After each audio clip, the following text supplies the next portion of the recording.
After 12 loyal years at Halberg & Co., I thought I'd seen it all: mergers, recessions, layoffs. But nothing prepared me for the moment my boss leaned in with a smirk and said, "You either sign off on this, or clean out your desk." I chose the desk. What he didn't know was that he had just fired the wrong man. David Halberg, CEO of one of the most prestigious wealth firms in Manhattan, believed he was untouchable. He wore arrogance like cologne thick, overbearing, and impossible to ignore. For 12 years, I built that empire. Crunched the numbers. Landed the biggest clients. Skipped honeymoons. Missed birthdays. Loyal to a fault. Until he asked me to reroute $8.2 million in investor funds to a strategic offshore partner. Translation: a shell company in the Caymans tied to his personal yacht club. When I refused, he didn't even flinch. "You've peaked, Mason," he said. "Let's not pretend you have options." Then he fired me. He was right about one thing: I didn't have options. I had a plan. First, I walked out with nothing but a copy of my termination letter and my conscience.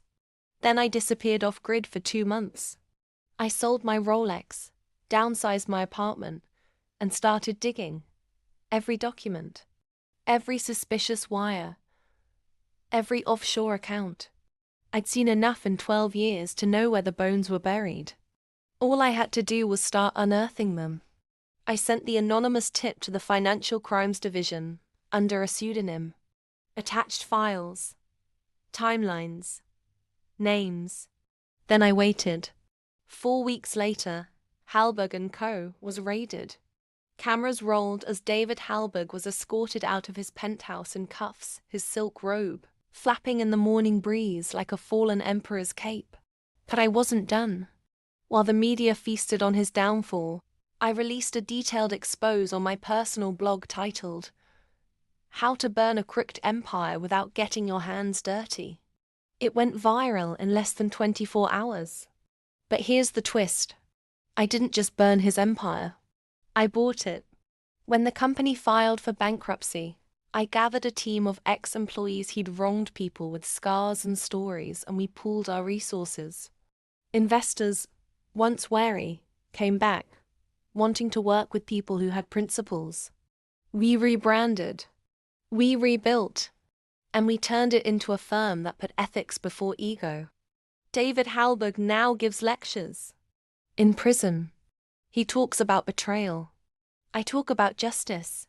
Moral. Sometimes, walking away is the real power move. And revenge? It doesn't always come with blood. Sometimes, it comes with receipts.